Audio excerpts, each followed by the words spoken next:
15 तारखेनंतर असा निकाल लागणार आहे की इचलकरंजीचा चेहरा मोहरा बदलून जाणार आहे.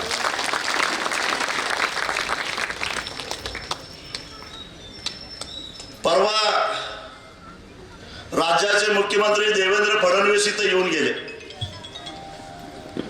आणि ते म्हणाले इचलकरंजीला पाणी मीच आणून देणार आहे. कधी शेवटचं घालताय पाणी आमच्या तोंडात नदीवर गेल्यावर. कारण देवेंद्र फडणवीसांना तर बोलायचा हा अधिकारच नाही. 2015 सालापासून म्हणजे 10 वर्षामध्ये महाविकास आघाडीचा कालावधी वगळता जवळपास 8 वर्ष राज्याचे ते प्रमुख आहेत. मध्ये एकनाथ शिंदे जरी मुख्यमंत्री होते तरी मालक तेच होते राज्याचे. त्यांच्या इशाऱ्यावरच एकनाथ शिंदे चालत होते. म्हणजे गेल्या 8 वर्षामध्ये राज्याची सूत्र तुमच्याकडेच होती. देवेंद्र फडणवीस त्यावेळी या इचलकरंजीला पाणी का आलं नाही या प्रश्नाचं पहिल्यांदा उत्तर द्यावं लागेल. याच पाण्यासाठी तुम्ही मला आरोपीच्या पिंजऱ्यात उभा केलं, माझ्यामुळे पाणी येत नाही म्हणून. मग मी आता नाही 7 वर्ष मग का नाही आलं पाणी? 7 वर्षापूर्वी तुम्ही माझा पराभव केला, मग पाणी का आलं नाही? इथं बावस्कर साहेब आहेत. बावस्कर साहेब एका वेळी आपल्या एका नेत्यानं काय म्हटलं तर थांबा निवडणूक झाल्याशिवाय पाणी येऊन द्यायचं नाही, बरोबर नाही? पुरावा आहे. म्हणजे पाणी येऊ नये म्हणून प्रयत्न करणारे सुद्धा याच गावात होते. कारण नसताना मला आरोपीच्या पिंजऱ्यामध्ये उभा केलं. जसं काल परवा इथं इचलकरंजीला देवेंद्र फडणवीस सांगून गेले की इचलकरंजीला पाणी मीच आणणार, तसं गेल्या आठवड्यामध्ये सांगलीलाही ते सांगून गेले की वारणेतून पाणी सांगलीला आणणार. का आश्चर्य बघा. वारणेतलं पाणी सांगलीला जाणार म्हटल्यानंतर पुन्हा विरोध व्हायला पाहिजे होता. कोण एक शब्द बोललं नाही. म्हणजे त्यावेळी जो विरोध झाला तो राजकीय हेतून झालेला होता आणि माझा बळी घेण्यासाठी झाला होता हे लक्षात ठेवा. त्यात राजकारण होतं. मग सांगलीला पाणी वारणेतनं जाणार ते कसं जाणार? त्याच्या पाठीमागचं लॉजिक काय? उलट मुंबईमध्ये जी बैठक झाली, मला वाटतं बावस्कर साहेब तुम्ही होता त्या बैठकीला, चंद्रकांत पाटील त्यावेळी पालकमंत्री होते. त्या बैठकीमध्ये एक समझोत्याचा प्रस्ताव मी ठेवलेला होता. पाण्यासाठी भांडायचं काय कारण नाही आणि वारणा धरणामध्ये प्रचंड पाणी आहे. एवढं पाणी आहे की ते पाणी संपत नाही म्हणून 15 मे नंतर धरण रिकामं करण्यासाठी 12-13 टीएमसी पाणी कर्नाटकात न मागता फुकट द्यावं लागतं. एरवी आपण कर्नाटकाला विकत पाणी देतो, पण फुकट पाणी द्यावं लागतं. का तर ते पाणी जर सोडलं नाही तर जून मध्ये पाऊस पडल्यानंतर लगेच धरण भरल आणि पुराचा प्रसंग येईल.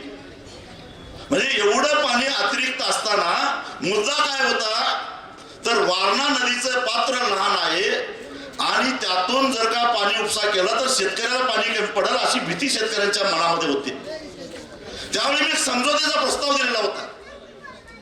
काय प्रस्ताव होता की रत्नापांनी त्या अंकलीच्या पुलाजवळ एक कमरे एवढा कटडा उभा केलेला होता आणि त्या कटड्यामुळं तिथं पाणी साचत होतं. एक 3 मीटरचा मोठा किंवा 4 मीटरचा एक नवीन बंधारा बांधावा की ज्याच्यामध्ये 2.5 टीएमसी पाणी साचलं जातं. ते बॅकवॉटर पाठीमाग पार अगदी नरंद्यापर्यंत गेलं असतं आणि इकडं कसबेटे गरजपर्यंत गेलं असतं, सांगलीच्या बंधाऱ्यापर्यंत गेलं असतं. या 2.5 टीएमसी पाण्यामधनं कुणालाच पाणी कमी पडलं नसतं. वाद व्हायचं काही कारण नाही. खर्च येणार होता फक्त 12 कोटी. इचलकरंजीला पाणी लागणार होतं फक्त पाऊण टीएमसी. म्हणजे 2.5 टीएमसीतलं पाऊण टीएमसी इचलकरंजीला गेलं तरी सुद्धा 1.25 टीएमसी पाणी शिल्लक राहणार होतं. भविष्यामध्ये सांगलीला पाणी कमी पडलं तर हरिपूरवरनं वारणेतनं पाणी सांगलीला सुद्धा उचलता येईल. आणि तेच सूत्र धरून आता देवेंद्र फडणवीसने सांगितले की आम्ही आता सांगलीला हरिपूरमधनं पाणी नेतोय. मग हे असं असताना चंद्रकांत पाटलांनी त्याला विरोध केला आणि त्यामुळं कारण काय तर त्यांना इचलकरंजीच्या पाण्यापेक्षा राजकारण महत्वाचं होतं आणि म्हणून ते त्यावेळी तिथं पाणी आलं नाही. देवेंद्र फडणवीस इतर प्रश्नासाठी ज्या तत्परतेने बैठका घेतात ती तत्परता इचलकरंजीच्या पाण्यासाठी दाखवली का? आज प्रकाश होगाडे साहेब आमच्यामध्ये नाही आहेत, पण त्यांच्या नेतृत्वाखालच्या कृती समितीनं त्यांना किती विनंत्या केल्या, किती अर्ज केले, काळी निशाणा दाखवली, त्यावेळी त्यांना तुरुंगात टाकलं. त्यांच्या एका तरी निवेदनाची दखल घेतली का? त्यांना बैठकीला बोलवलं का? इचलकरंजी नागरी मंच सातत्यानं पाण्यासाठी आवाज उठवतोय, त्यांच्या बरोबर बोलणी करण्याचा प्रयत्न केला का? नाही केला. कारण त्यांना फक्त इचलकरंजीच्या पाण्याचं राजकारण करायचं होतं. त्यांना इचलकरंजीमध्ये पाणी आणण्यामध्ये रस नव्हता. देवेंद्र फडणवीसांना शक्तीपीठ महामार्गातनं 60,000 कोटी रुपये कमवायचे आहेत, म्हणून ते जे लोक शक्तीपीठला विरोध करतात त्यांना दंगल निवारण पथक आणून ताब्यात घेतलं जातं आणि तो रस्ता रेटण्याचा प्रयत्न केला जातो. देवेंद्र फडणवीस साहेब ती तत्परता इचलकरंजीच्या पाण्यासाठी का नाही दाखवली तुम्ही? आणि तुम्ही सांगता की इचलकरंजीला पाणी मीच आणणार. तुमच्या ही माधुरी हत्तीन जेव्हा गुजरातला गेली अंबानीच्या त्या वनतारामध्ये, रात्री 2:30 वाजेपर्यंत मंत्रालयातनं सातत्यानं जिल्हा पोलीस प्रमुखांना फोन जात होते, हत्ती गेला का, हत्ती गेला का. मी उघडच बोलत नाही. एसपीचा सीडीआर तपासा.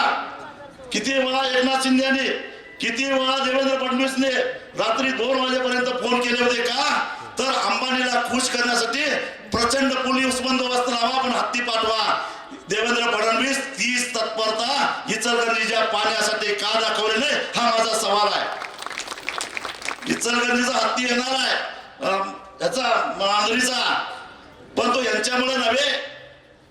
त्यासाठी बंटी पाटील साहेबांनी 3 लाख ऑनलाईन सह्या गोळा केलेल्या होत्या. क्रेडिट त्यांचा आहे. 1 आठवड्यामध्ये 3.5 लाख जिओ कार्ड पोर्ट झाले.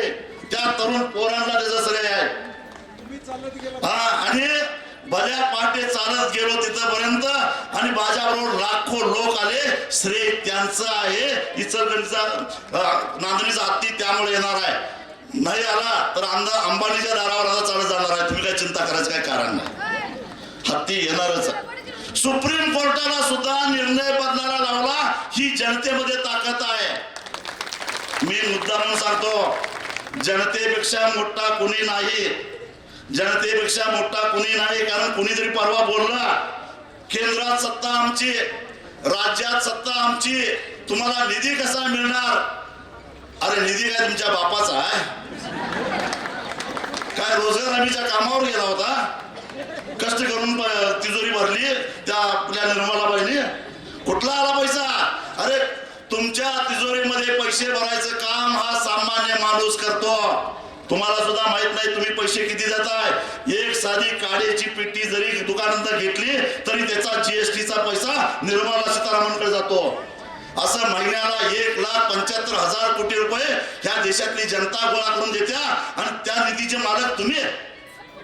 अरे गणेश उत्सवात महाप्रसाद असला तर तो महाप्रसादाचा मालक कोण? गणपती? त्या मंडळाचे पदाधिकारी? काय वर्गणी देणारे? काय वाढपी?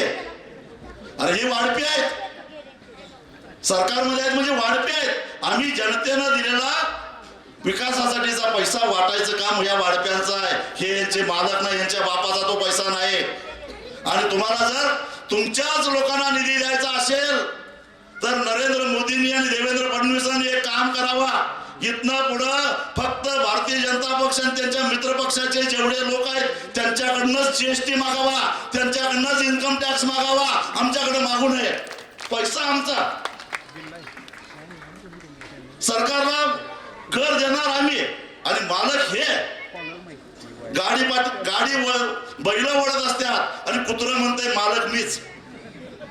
हे असलं चालणार नाही. त्यामुळं निधीचं काय सांगताय हो? सत्तेत असल्यावर निधी आणतो कोण म्हटलं तुम्हाला?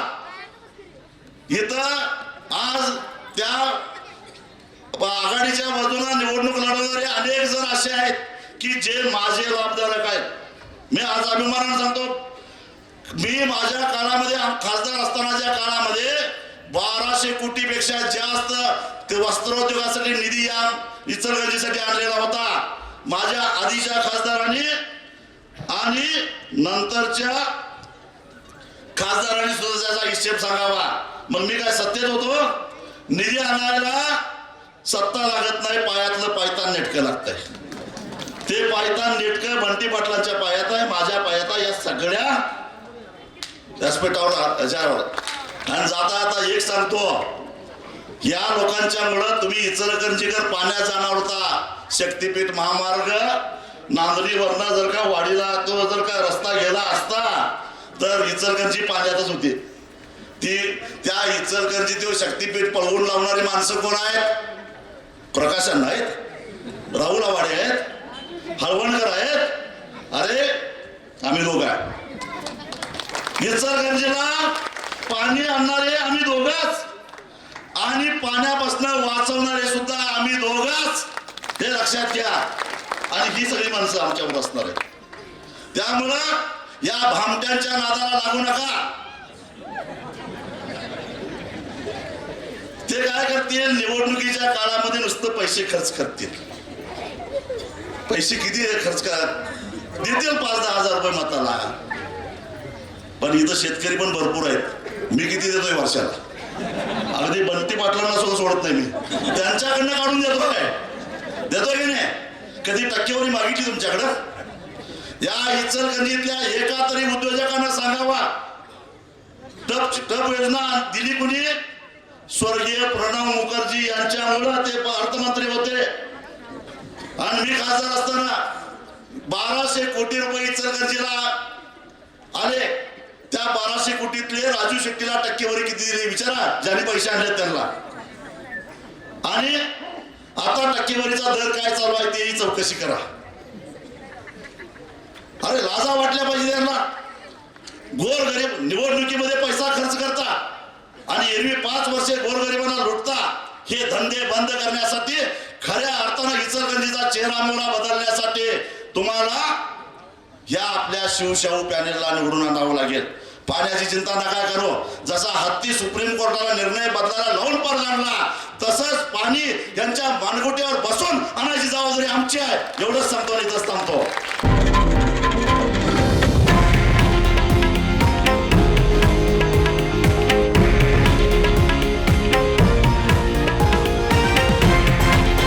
हे आहे देशातील नंबर 1 न्यूज नेटवर्क आणि आपण पाहत आहात TV9 मराठी, एकमेव.